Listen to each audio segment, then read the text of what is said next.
जंगल में बारिश जोरों पर थी। सारे पक्षी अपने अपने घरों में थे। सारे पक्षियों ने थोड़ा थोड़ा ही दाना इकट्ठा किया था, क्योंकि बारिश तो रुकने का नाम ही नहीं ले रही थी। उधर रानू चिड़िया भी थोड़ा दाना लेकर बैठी हुई थी, जो कि अब उसका दाना खत्म हो चुका था। अब वह बारिश में बाहर भी नहीं निकल पा रही थी। उसके बच्चे भूखे थे। एक दिन उसके बच्चे उससे कहते हैं, मम्मा, मुझे बहुत भूख लगी है, मुझे कुछ खाने को दे दो। बेटा, इतनी तेज बारिश में मैं बाहर नहीं जा पा रही हूँ। मैं जब बारिश रुकती है फिर मैं चली जाऊँगी। अगर नहीं भी रुकती तो मुझे इस बारिश में ही निकलना पड़ेगा। रानू चिड़िया बारिश रुकने का इंतज़ार करती है, लेकिन बारिश तो रुकने का नाम ही नहीं ले रही थी। फिर वह अपने बच्चों के लिए भोजन लेने के लिए निकलती है। फिर वह जब दाना लेने के लिए जा रही थी, मिट्टू तोता भी उसे रास्ते में मिल जाता है। वह दोनों दाना लेने के खोज में निकलते हैं। दूर दूर तक उन्हें कोई दाना नहीं दिखता है। फिर दोनों सोचते हैं कि वो दोनों मीनू चिड़िया के पास जाते हैं, शायद उनके पास थोड़ा दाना इकट्ठा हो। फिर दोनों मीनू चिड़िया के पास चले जाते हैं। दूसरी तरफ मीनू चिड़िया के घर में तो ढेर सारे फल रखे हुए थे, क्योंकि उसका तो एक जादुई पेड़ था जो उसकी हमेशा मदद किया करता था। वह पेड़ के पास जाती और जादुई पेड़ उसे फल दे दिया करता था। उसे तो भोजन की कोई चिंता ही नहीं थी। तभी वहाँ पर रानू चिड़िया और मिट्टू तोता आ जाते हैं।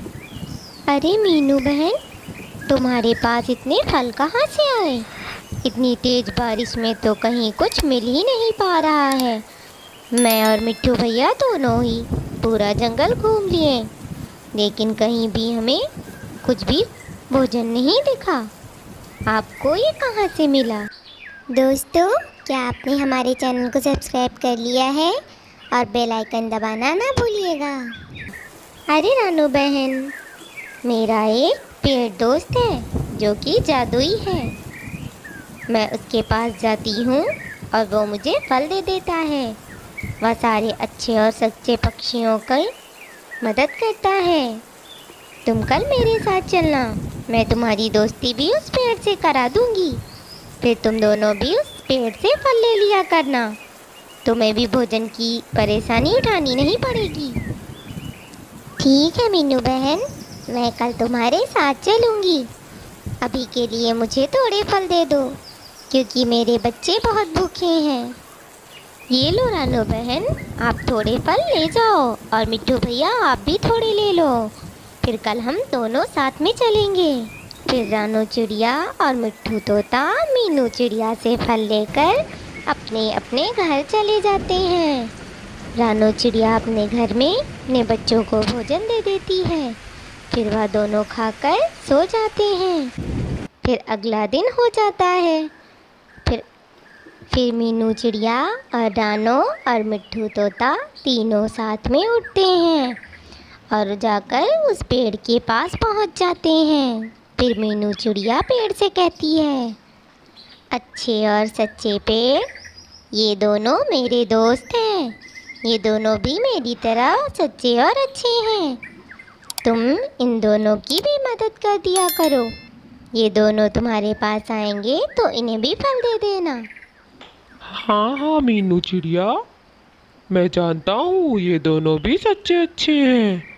आज से ये भी मेरे दोस्त हैं। ये जब भी मेरे पास आएंगे मैं इन्हें फल दे दिया करूँगा। रानू और मिट्टू भैया, दोनों ध्यान से सुनो।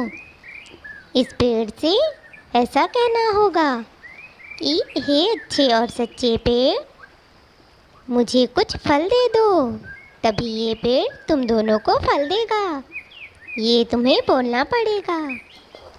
फिर तीनों वहाँ से फल लेकर के अपने घर की तरफ जाते हैं। रानू चिड़िया अपने घर पर चली जाती है। और वह फल की टोकरी रख देती है।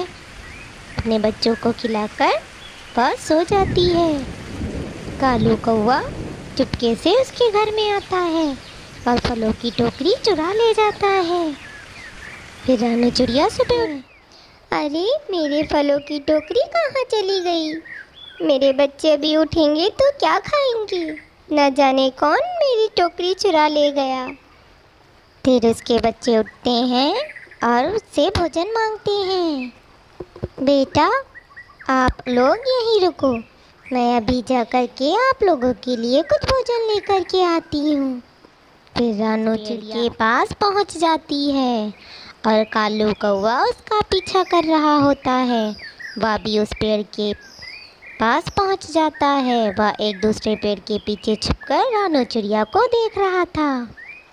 सच्चे और अच्छे पेड़, मुझे कुछ फल दे दो, मेरे बच्चे भूखे हैं।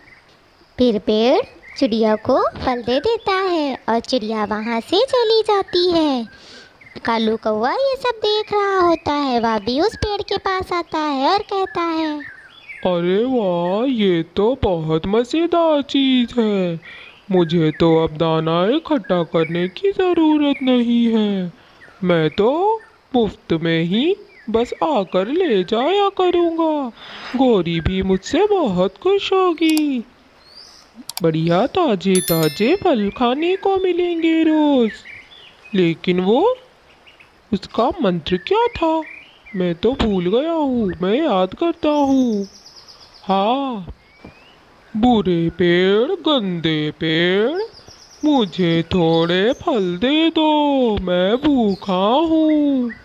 पेड़ ये सुनकर बहुत गुस्से में आ जाता है। फिर वह कहता है, मैं गंदा और बुरा पेड़ हूँ, रुक तुझे बताता हूँ। फिर वो जादुई पेड़ कौवे को अपनी डाली से पीटता है। फिर कौवा वहाँ से भाग निकलता है।